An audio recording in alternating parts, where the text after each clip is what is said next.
Bercakap dengan Jin. Episod ke-11, Menunggang Harimau di Tengah Malam. Datuk mengenakan tanjak di kepala dan Datuk mencabut keris di pinggangnya.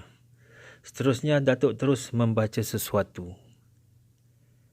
Dalam pada masa yang sama, Datuk mengambil seketul batu dari perut perahu. Batu itu dibaling kepada lembaga yang terpacak di dalam sungai itu. Bila batu itu terkena badan lelaki yang besar dan gagah itu, lelaki itu terus menjerit sekuat hatinya. Kemudian hilang.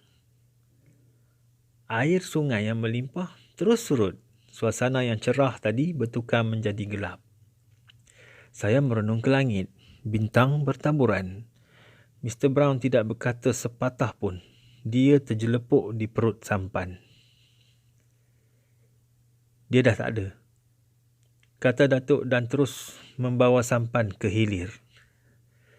Lebih kurang pukul 10 malam, kami sampai ke Jambatan Pengkalan Baru. Dari situ, Datuk menumpang lori ikan menuju ke Pekan Pantai Remis untuk membuat laporan polis. Sarjan Ramli di balai itu menyuruh seorang pemandu kereta polis membawa Datuk ke Jambatan Pengkalan Baru kembali. Dengan kereta polis, kami menghantar Mr. Brown ke banglonya. Kerana jam sudah pukul 12 malam, Mr. Brown menyuruh saya dan Datuk tidur sahaja di banglonya. Kira-kira pukul 2 pagi, Mr. Brown menjerit pula tidak tentu arah. Dia berlari ke seluruh banglonya sambil menjerit. Semua pekerja ladangnya menjadi gempar. Semua dah menjadi riuh rendah. Datuk dengan bantuan pekerja-pekerja ladang getah yang lain berjaya menangkap Mr. Brown. Mr. Brown terpaksa diikat di pangkal pokok getah di depan banglonya dengan seikat rotan seni. Dan Datuk terpaksa menjaganya sehingga pagi. Seorang kerani besar di ladang tersebut, Mr. Anadurai, terus menghubungi Hospital Lumut. Lebih kurang pukul 10 pagi, sebuah ambulans dari Hospital Lumut tiba. Pada masa itu, Mr. Brown masih menjerit dan mengoyak-ngoyak pakaiannya. Walau apa pun, dia terpaksa dimasukkan juga ke dalam ambulans tersebut. Dari Hospital Lumut, saya dengar dia dibawa ke Hospital Ipoh. Seminggu juga Mr. Brown duduk di dalam jeriji besi di Hospital Besar Ipoh. Keadaan Mr. Brown semakin parah. Selepas tu Mr. Brown dibawa pula ke rumah sakit otak di Tanjung Rambutan. 3 bulan Mr. Brown ditempatkan di situ. Datuk tak pernah pun sekali melawatnya. Penyakit Mr. Brown tidak juga mahu sembuh. Orang putih tu tak jujur, Tamar. Kenapa Datuk cakap macam tu? Aku yakin dia tak jujur. Saya bertambah bingung kerana Datuk tidak menerangkan apakah maksud dengan perkataan tidak jujur itu. Dan saya tidak mahu menyoal lebih lanjut tentang perkara tersebut. Datuk saya nampak resah sepanjang hari itu. Semua kerja yang dibuatnya tak menjadi. Dia asyik mahu marah saja. Walaupun sekecil-kecil perkara seperti saya membunyikan radio dengan kuat. Aku rasa aku mahu pergi ke rumah orang putih bangsat tu. Memanglah tak boleh pakai orang England ni. Tak boleh dipercayai. Depan kita bukan main baik. Belakang kita... Datuk merungut panjang. Dia pun mengenakan seluar hitam dan baju merah ke badannya. Buat apa Datuk ke rumah dia? Dia kan ada di Tanjung Rambutan. Kau mana tahu, Tamar. Ini urusan aku. Datuk memijak anak tangga, turun mengambil basikal di bawah rumah. Dengan basikal itu dia pergi ke rumah besar Mr. Brown. Lebih kurang jam 5 petang, Datuk pun pulang. Saya melihat dia membawa satu bungkusan kecil di pelantar basikalnya. Sebaik saja Datuk menongkat basikal, saya terus mendapatkan Datuk. Kau jangan pegang bungkusan tu. Apa bendanya tu? Itulah tanah yang diambil oleh Mak Saleh bangsat tu di tempat yang kita berkemah dahulu. Habis tu, tu nak buat apa dengan tanah tu? Weh, aku kena pulangkan balik.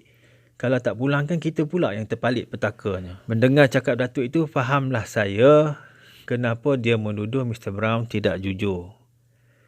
Dan malam itu saya menemani Datuk menghanyutkan tanah di sungai.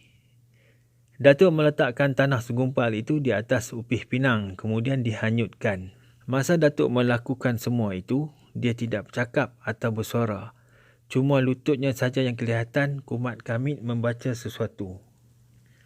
Seminggu selepas Datuk menghanyutkan tanah puaka itu, Datuk mendapat khabar daripada kerani ladang getah itu, Mr. Brown telah meninggal dunia. Mayatnya pun telah dihantar ke England. Tempat Mr. Brown terus diganti oleh J. McIntosh dari Singapura. Tapi anehnya pengurus baru itu pun tak berani duduk di rumah besar itu. Setiap kali dia tidur di rumah besar itu, dia selalu terganggu dengan satu lembaga yang menyerupai Mr. Brown. Kadang-kadang pengurus baru itu diangkat dari bilik tidur ke ruang dapur. Ada kalanya dicampak di tengah-tengah halaman rumah besar itu. Jadi, rumah besar yang serba lengkap itu akhirnya terbiar. Dalam tahun 1960, rumah besar itu dibakar oleh seorang pekerja ladang getah yang naik darah kerana setiap malam dia terdengar bunyi orang menangis dalam rumah itu. Malang sekali pekerja itu pun mati ditimpa oleh salah satu tiang dari dalam rumah itu. Dan rumah itu sehingga kini masih wujud, tetapi telah dipenuhi dengan pokok-pokok hutan. Semua peristiwa itu dijadikan Datuk sebagai pengajaran. Bila kau menjadikan kejujuran itu panduan hidup, engkau akan dapat mengecap kebahagiaannya. Saya angguk kepala apabila mendengar Datuk berkata begitu. Beberapa bulan berselang, Datuk kembali menyatakan hasratnya untuk pergi ke Kampung Sadang untuk memikat burung waktu malam. Saya tidak tahu bagaimana Datuk teringatkan hal itu. Pada fikiran saya, Datuk sudah tentu terlupa.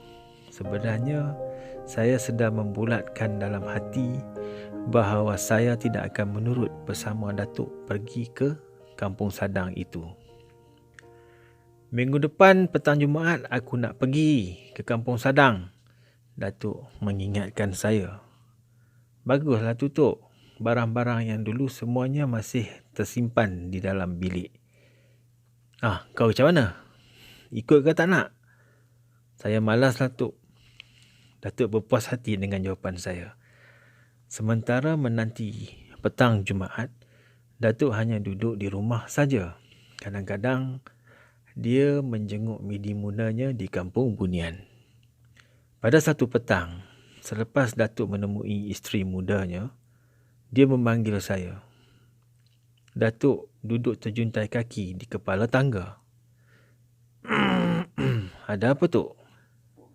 2-3 hari ni, aku selalu teringat adik bongsu aku yang duduk di Hulu Kuang. Agaknya sakit kot. Habis, Datuk nak pergi ke sana ke? Hajat aku memanglah begitu. Kata Datuk nak pergi ke Kampung Sadang. Itu dah tak mustahak lagi. Yang penting adik-beradik. Aku dah teringat ni adik bongsu aku ni. Saya terdiam mendengar cakap Datuk tu. Saya segera teringat. Kali terakhir saya bertemu dengan adik bongsu Datuk yang saya panggil Ayah Ngah itu dalam tahun kira-kira tahun 1947. Selepas itu saya tak pernah bertemu dengannya lagi. Sebenarnya sukar untuk pergi ke Hulu Kuang. Tak ada kenderaan yang boleh sampai ke sana. Lagipun kawasan tu termasuk dalam kawasan hitam. Sekarang jalan dah bagus dan kenderaan dah berolang-alik dari Cemur ke Hulu Kuang. Dan disebabkan perkara-perkara itu, kesukaran itu, saya dan Datuk terpisah dengan keluarga mereka di sana. Petang itu juga kami bertolak dari rumah Datuk ke Ipoh dengan menaiki bas. Dari Ipoh, kami menyewa teksi pergi ke Cemur. Sampai ke Cemur, sudah pukul 6 petang. Kami tidak dibenarkan masuk ke Hulu Kuang kerana kawasan itu terlibat dalam perintah berkurung dari jam 6 petang hingga 6 pagi. Sementara itu, atas sebab-sebab perintah berkurung itu, Datuk terus melaporkan dirinya ke Balai Polis Cemor kerana kami membuat keputusan untuk tidur di Masjid Semor. Sesudah memberi butir-butir pengenalan diri kepada polis, kami mendapat kebenaran untuk tidur di masjid tersebut. Sesudah menunaikan sembahyang Isyak, saya terus baring di bucu masjid. Datuk baring dekat tiang. Akhirnya saya terlelap. Lebih kurang pukul 2 pagi, Datuk mengejutkan saya. Bangun Tamar. Sekarang kita dah kena bersedia untuk pergi ke Hulu Kuang. Macam mana nak pergi tu? Perintah berkurung, mau kena tembak kita dengan askar. Naya tu. Kau ni jangan banyak cakap, kau bangun sajalah. Dia menarik tangan saya sehingga terduduk. Saya mengesat-ngesat mata dengan belakang tangan. Datuk menyuruh saya berdiri di depan muka pintu masjid. Perintah itu saya ikuti. Sabar, sebentar lagi dia sampai. Datuk memberitahu saya. Apa yang sampai tu? Saya masih mengesat mata. Kau jangan banyak cakap tau. Kau tunggu saja. Datuk mula bising. Muka Datuk dah berubah menjadi bengis. Masa tu Datuk sudah pun mengenakan pakaian hitam, seluar hitam, baju hitam. Kepalanya pun dililit dengan kain hitam. Dalam hati kecil saya timbul keraguan tentang diri Datuk. Saya fikir-fikir pada masa tu Datuk ni ada hubungan dengan pengganas komunis ke? Kalau tidak, macam mana dia nak berjalan malam masa-masa perintah berkurung ni? Alah, zaman darurat. Tepi. Datuk menolak badan saya yang tercegat di muka pintu masjid. Saya tersungkur atas lantai. Datuk menampar tangan kanannya ke pangkal paha kanan dengan sekuat hati. Dia melemparkan 7 biji batu dan bertih ke tengah-tengah halaman masjid. Kemudian Datuk menekan ibu jari kanannya ke tapak tangan kiri 7 kali berturut-turut. Tiba-tiba saya terdengar bunyi suara harimau mengaum. Memang kuat, cukup kuat. Kepala lutut saya dah menggeletar. Dengan tiba-tiba saja saya terrebah di atas lantai masjid dan tidak berdaya bangun. Seekor harimau belang yang cukup besar muncul di halaman masjid sambil menguit-nguit ekornya. Makanlah, kau lapar ni. Suara Datuk keras. Saya lihat harimau itu terus memakan 7 biji bertih itu. Bila harimau itu selesai makan, Datuk segera merapatinya. Datuk menggosok-gosok kepala harimau itu dengan tangannya. Dan lidah harimau yang panjang itu menjilat pipi dan hidung Datuk. Harimau itu terus berguling-guling pula di atas tanah sambil kakinya menampar-nampar seluruh badan Datuk. Datuk pula menggosok perut harimau itu. Dan Datuk mengira kuku di jari harimau itu. Datuk bermain dengan harimau itu macam Datuk bermain dengan anak kucing. Akhirnya Datuk menepuk dahi harimau itu 7 kali dengan tangan kiri. Harimau itu pula menjilat telinga kanan Datuk 7 kali. Bangun, kau dah kenyang. Mendengar cakap Datuk itu, harimau itu segera bangun sambil menguap. Saya bertambah ngeri melihat giginya yang tajam dan putih. Harimau itu mengaum lagi. Kali ini Datuk memanggil saya. Saya cuba bangun, tapi saya tak berdaya. Tempurung lutut saya terasa longgar. Datuk terus menarik tangan saya diheret ke depan harimau besar itu. Ini cucu aku, Tamar. Datuk memberitahu harimau besar. Saya lihat sepasang mata harimau itu merenung ganas ke muka Datuk. Datuk berdehem 2-3 kali berturut-turut. Harimau itu melunjurkan kaki depannya badannya direndahkan. Datuk seterusnya mengangkat badan saya, lalu saya diletakkan di pangkal tengkuk harimau yang berbadan besar dan tebal bulunya itu. Saya rasa nyawa saya sudah melayang dari badan. Badan saya lembik. Saya tak boleh duduk tegak. Pada masa itu, dada dan muka saya terhempap di atas batang leher di atas tengkuk harimau itu. Bulu harimau yang kasar dan keras itu menyucuk batang hidung dan pipi saya. Bila harimau itu bergerak, badan saya pun jadi ikut bergerak. Kau pegang, kau peluk teluknya, tengkuknya kuat-kuat. Datuk mengingatkan saya. Antara sedar dengan tidak, saya lihat Datuk terus naik di atas belakang harimau itu. Harimau pun segera menegakkan badannya. Datuk menepuk punggung harimau seperti gembala lembu menepuk punggung lembu. Kita ke Hulu Kuang, saya terdengar suara Datuk. Serentak dengan itu, harimau pun melangkah. Saya rasa harimau itu berjalan bagaikan tidak menjejak bumi. Melayang-layang ke udara, membelah pekan cemur, melintasi jambatan kereta api, terus menghala ke kampung Cik Zainal, serta melintasi kawasan kampung baru Tanah Hitam. Saya nampak tentera berjaga dengan senjata di tangan. Semuanya tidak memandang ke arah kami. Kerana terlalu laju harimau itu bergerak, badan saya terasa sejuk. Belum selesai saya menghitung dari 1 hingga 10, harimau itu sudah pun tiba di kaki tangga rumah adik bongsu Datuk. Hari masih gelap lagi. Kokok ayam masih kedengaran. Datuk menurunkan saya dari belakang harimau. Sebelum harimau meninggalkan kami, Datuk memberi harimau itu makan 7 biji bertih lagi.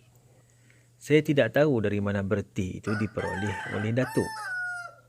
Selesai saja harimau itu memakan bertih-bertih itu, sekali lagi Datuk menepuk-nepuk dahi harimau itu. Dan kali ini Datuk membisikkan sesuatu ke telinga harimau. Dan harimau itu bagaikan mengerti dengan apa yang diucapkan oleh Datuk kerana telinganya bergerak-gerak. Balik ke rumah kita, jaga kampung dan tanah ladang kita. Suara Datuk berkata kepada harimau itu. Harimau itu membuka mulutnya luas-luas, menguap panjang. Dengan sekelip mata sahaja harimau besar itu hilang dari pandangan saya. Datuk tidak pula segera mengejutkan adik bongsunya kerana menurut Datuk, pantang besar kalau kita menunggang harimau mengejutkan tuan rumah yang kita pergi sebelum tuan rumah itu terjaga. Adik bongsu Datuk terkejut bila dia membuka pintu rumah pagi itu, didapatinya kami duduk di kaki tangga. Dia mengucap panjang dan berasa takjub. Bagaimana kami boleh sampai pagi ke tempatnya sedangkan perintah berkurung berakhir pada jam 6 pagi? Dia terus menyoal Datuk, bagaimana kami boleh sampai terlalu awal? Pertanyaan atau soalan itu tidak dijawab oleh Datuk.